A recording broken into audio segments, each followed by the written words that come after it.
ओम शांति। 19 सितंबर 2024। आज की मुरली। बाप दादा कहते हैं, मीठे बच्चे, तुम्हारा काम है अपने आप से बातें कर पावन बनना। दूसरी आत्माओं के चिंतन में अपना टाइम वेस्ट मत करो। प्रश्न: कौन सी बात बुद्धि में आ गई तो पुरानी सब आदतें छूट जाएंगी? उत्तर: हम बेहद बाप की संतान हैं तो विश्व के मालिक ठहरे। हमें देवता बनना है। यह बात बुद्धि में आ गई तो पुरानी सब आदतें छूट जाएंगी। तुम कहो ना कहो, आप ही छोड़ देंगे। उल्टा सुल्टा खान पान, शराब आदि खुद ही छोड़ देंगे। कहेंगे, वाह, हमको तो यह लक्ष्मी नारायण बनना है। 21 जन्मों का राज्य भाग्य मिलता है तो क्यों नहीं पवित्र रहेंगे? ओम शांति। बाप घड़ी घड़ी बच्चों का अटेंशन खिंचवाते हैं कि बाप की याद में बैठी हो। बुद्धि कोई और तरफ तो नहीं भागाती है। बाप को बुलाते ही इसलिए हैं कि बाबा आकर हमें पावन बनाओ। पावन तो ज़रूर बनना है, और नॉलेज तो तुम किसको भी समझा सकते हो। यह सृष्टि का चक्र कैसे फिरता है, किसको भी तुम समझाओगे तो झट समझ जाएंगे। भल पवित्र नहीं होगा तो भी नॉलेज तो पढ़ ही लेगा। कोई बड़ी बात नहीं है। 84 का चक्र और हर एक युग की इतनी आयु है, इतने जन्म होते हैं, कितना सहज है। इनका कनेक्शन याद से नहीं है, यह तो है पढ़ाई। बाप तो यथार्थ बात समझाते हैं। बाकी हे सतो प्रधान बनने की बात, वह होंगे याद से। अगर याद नहीं करेंगे तो बहुत छोटा पद पा लेंगे, इतना उच्च पद पा नहीं सकेंगे। इसलिए कहा जाता है अटेंशन। बुद्धि का योग बाप के साथ हो, इनको ही प्राचीन योग कहा जाता है। टीचर के साथ योग तो हर एक का होगा ही। मूल बात है याद की। याद की यात्रा से ही सतो प्रधान बनना है, और सतो प्रधान बन वापस घर जाना है। बाकी पढ़ाई तो बिल्कुल सहज है, कोई बच्चा भी समझ सकते हैं। माया की युद्ध इस याद में ही चलती है। तुम बाप को याद करते हो और माया फिर अपनी तरफ खींचकर बुला देती है। ऐसे नहीं कहेंगे कि मेरे में तो शिव बाबा बैठे हैं, मैं शिव हूँ। नहीं, मैं आत्मा हूँ। शिव बाबा को याद करना है। ऐसे नहीं मेरे अंदर शिव की प्रविष्टता है, ऐसे ही नहीं सकता। आप बाप कहते हैं, मैं कोई में जाता नहीं हूँ। मैं इस रथ पर सवार होकर ही तुम बच्चों को समझाते हैं। हाँ, कोई डल बुद्धि बच्चे हैं और कोई अच्छा जिज्ञासु आ जाता है तो उनकी सर्विस अर्थ में प्रवेश कर दृष्टि दे सकता हूँ। सदैव नहीं बैठ सकता हूँ। बहु रूप धारण कर किसका भी कल्याण कर सकते हैं। बाकी ऐसे कोई नहीं कह सकते कि मेरे में शिव बाबा की प्रवेशता है, मुझे शिव बाबा यह कहते हैं। नहीं, शिव बाबा तो बच्चों को ही समझाते हैं। मूल बात है ही पावन बनने की, जो फिर पावन दुनिया में जा सके। 84 का चक्र तो बहुत सहज समझाते हैं। चित्र सामने लगे हुए हैं। बाप बिगर इतना ज्ञान तो कोई दे ना सके। आत्मा को ही नॉलेज मिलती है, उनको ही ज्ञान का तीसरा नेत्र कहा जाता है। आत्मा को ही सुख दुख होता है, उनको यह शरीर है ना। आत्मा ही देवता बनती है। कोई बैरिस्टर, कोई व्यापारी आत्मा ही बनती है। तो अब आत्माओं से बाप बैठ बात करते हैं, अपनी पहचान देते हैं। तुम जब जवाब देवता थे तो मनुष्य ही थे, परंतु पवित्र आत्माएं थी। अभी तुम पवित्र नहीं हो, इसलिए तुम्हें देवता नहीं कह सकते। अब देवता बनने के लिए पवित्र ज़रूर बनना है, उसके लिए बाबा को याद करना है।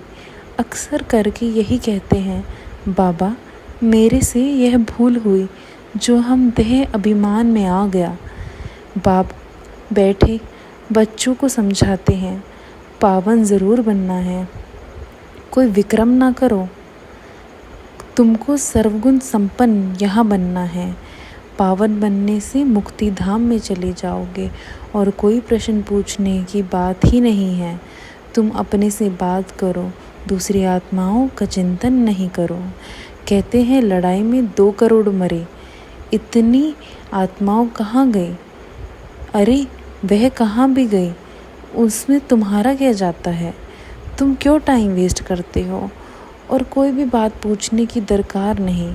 तुम्हारा काम है पावन बनकर पावन दुनिया का मालिक बनना, और बातों में जाने से मूंझ पड़ेंगे। कोई को पूरा उत्तर नहीं मिलता है तो मुझ पड़ता है।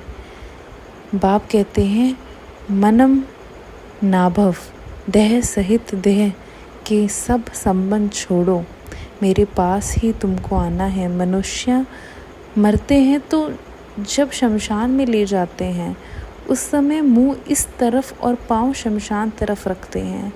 फिर जब शमशान के पास पहुंचते हैं तो पाँव इस तरफ और मुंह शमशान की तरफ कर देते हैं। तुम्हारी भी घर ऊपर में है ना, ऊपर में कोई पतित जा नहीं सकते।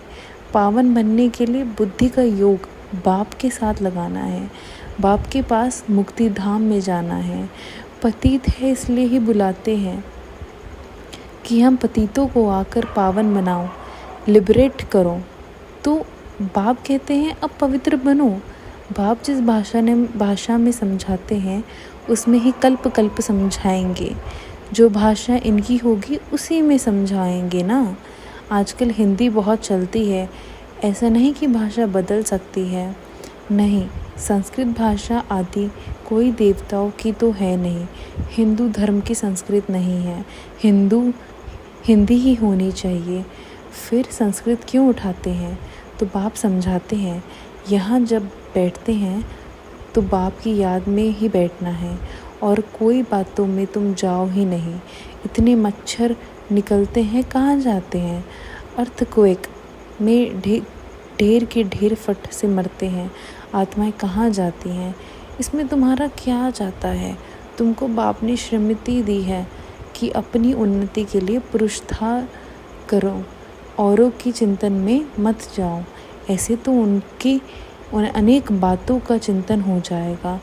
बस तुम मुझे याद करो, जिसके लिए बुलाया है उस युक्ति में चलो। तुम्हें बाप से वर्षा लेने हैं और बातों में नहीं जाना है। इसलिए बाबा घड़ी घड़ी कहते हैं अटेंशन। कहा बुद्धि तो नहीं जाती, भगवान की श्रीमत तो माननी चाहिए ना। और कोई बात में फ़ायदा नहीं, मुख्य बात है पावन बनने की। यह पक्का याद रखो। हमारा बाबा भी है, टीचर भी है, प्रिसेप्टर भी है। यह ज़रूर दिल में याद रखना है। बाप भी है, हमको पढ़ाते हैं, योग सिखाते हैं। टीचर पढ़ाते हैं तो बुद्धि का योग टीचर में और पढ़ाई में भी जाता है। यही बाप भी कहते हैं तुम बाप के तो बन ही गए हो बच्चे, तो हो ही, तब तो यहाँ बैठे हो, टीचर से पढ़ रहे हो। कहाँ भी रहते बाप की तो हो ही, फिर पढ़ाई में अटेंशन देना है। शिव बाबा को याद करेंगे तो विक्रम विनाश होंगे और तुम सत्तो प्रधान बन जाओगे। यह नॉलेज और कोई दे ना सके। मनुष्य तो घोर अंधियारे में है ना।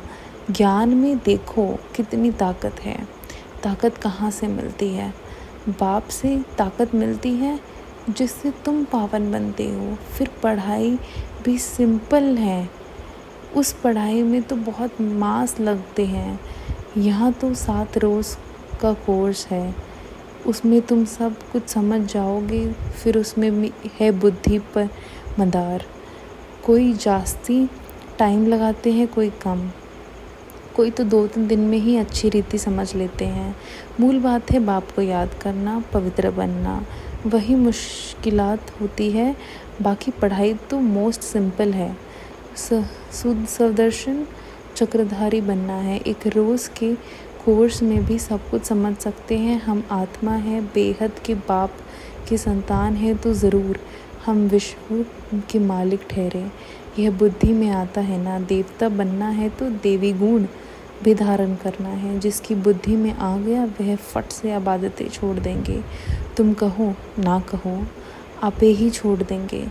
उल्टा सुल्टा खान पान, शराब आदि खुद ही छोड़ देंगे। कहते हैं वहाँ हमको यह बनना है। 21 जन्मों के लिए राज्य मिलता है, तो क्यों नहीं पवित्र रहेंगे। चटक जाना चाहिए। मुख्य बात है याद की यात्रा।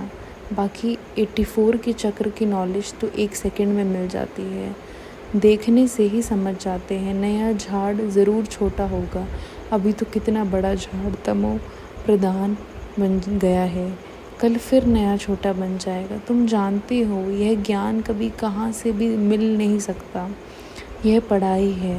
पहली मुख्य शिक्षा भी मिलती है कि बाप को याद करो। बाप पढ़ाते हैं, यह निश्चय करो।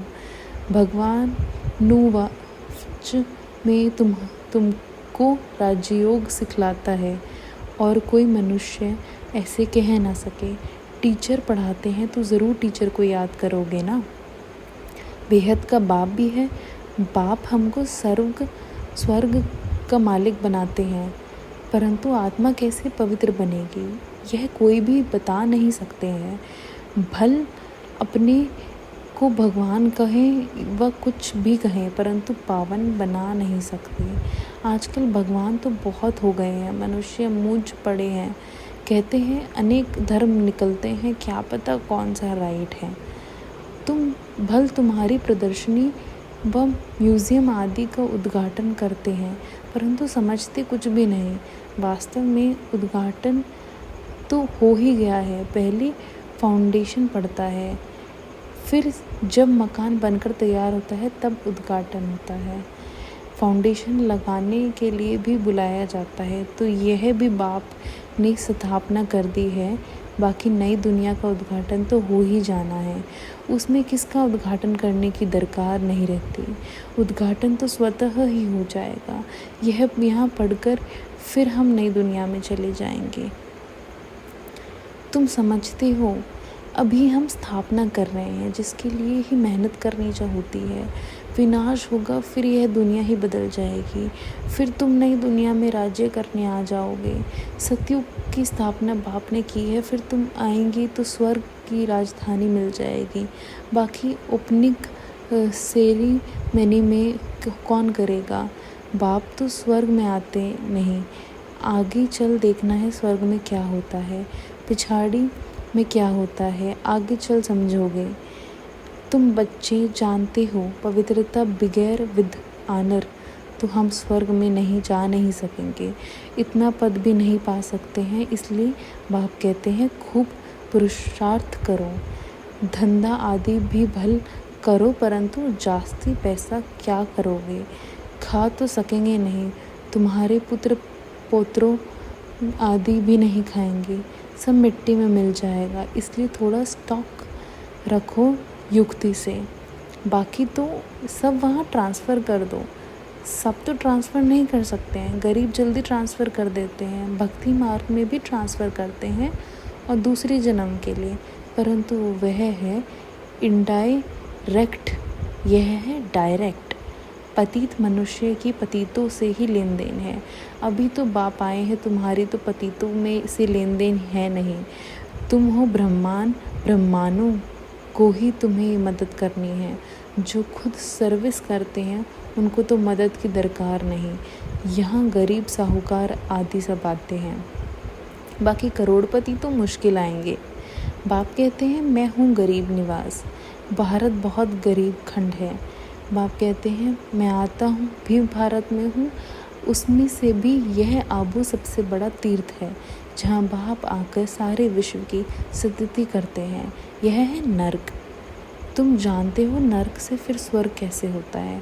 अभी तुम्हारी बुद्धि में सारी नॉलेज है। बाप युक्ति ऐसी बताते हैं पावन बनने की, जो सबका कल्याण कर देते हैं। सतयुग में कोई अकल्याण की बात, रोना पीटना आदि कुछ भी नहीं है। अभी जो बाप की महिमा है, ज्ञान का सागर, सुख का सागर है। अभी तुम्हारी भी यह महिमा है तो बाप की है। तुम भी आनंद के सागर बनते हो, बहुतों को सुख देते हो। फिर जब तुम्हारी आत्मा संस्कार लेने दुनिया में जाएगी तो वहाँ फिर तुम्हारी महिमा बदल जाएगी। फिर तुमको कहेंगे सर्वगुण संपन्न। अभी तुम हेल में बैठे हो। इनको कहा जाता है कांटों का जंगल। बाप को ही बागवान शिवैया कहा जाता है। गाते भी हैं हमारी नैया पार करो, क्योंकि दुखी हैं तो आत्मा पुकारती है। महिमा भल गाते हैं परंतु समझते कुछ भी नहीं। जो आया जो सो कह देते हैं। ऊंच ते ऊंच भगवान की निंदा करते रहते हैं। तुम कहेंगे हम तो आस्तिक हैं। सर्व का सदती दाता जो बाप है, उनको हम जान गए हैं। बाप ने खुद परिचय दिया है। तुम भक्ति नहीं करते हो तो कितना तंग करते हैं। वह है मेजॉरिटी, तुम्हारी है मेजॉरिटी।